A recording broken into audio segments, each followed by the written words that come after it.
Les appels des travailleurs sociaux sont gérés au niveau régional. Ça, je pense que c'est important parce que la situation de précarité de nos clients n'est pas forcément identique à celle d'une autre région, ni plus grave, ni plus facile à gérer, hein, mais bien entendu, c'est particulier.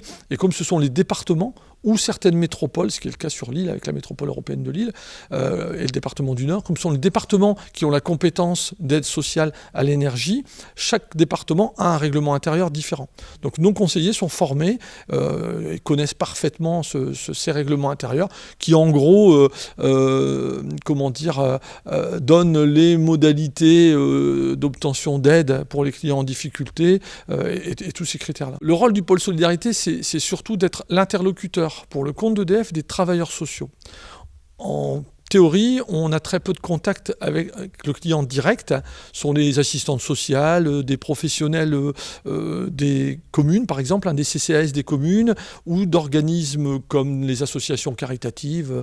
On peut citer le Secours catholique, la Croix-Rouge, le Secours populaire et bien d'autres, qui, pour aider les particuliers en situation difficile, nous contactent.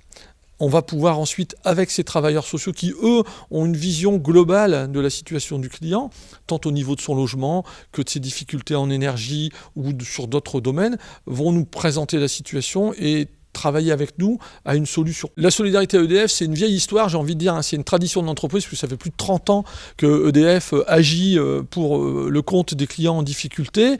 Le pôle solidarité est en place depuis, alors avec une évolution de son organisation bien entendu, mais depuis une dizaine d'années environ tel qu'il est aujourd'hui organisé, et on s'adapte très régulièrement aux situations de nos clients, à la situation de nos partenaires également, et j'insiste bien sur ce mot de partenaire que sont les collectivités locales, les collectivités territoriales, mais également les travailleurs sociaux des associations caritatives. Dans une région où il y a une densité de population importante et une situation de précarité complexe, il y a de réels besoins et je peux vous dire qu'on a du travail tous les jours.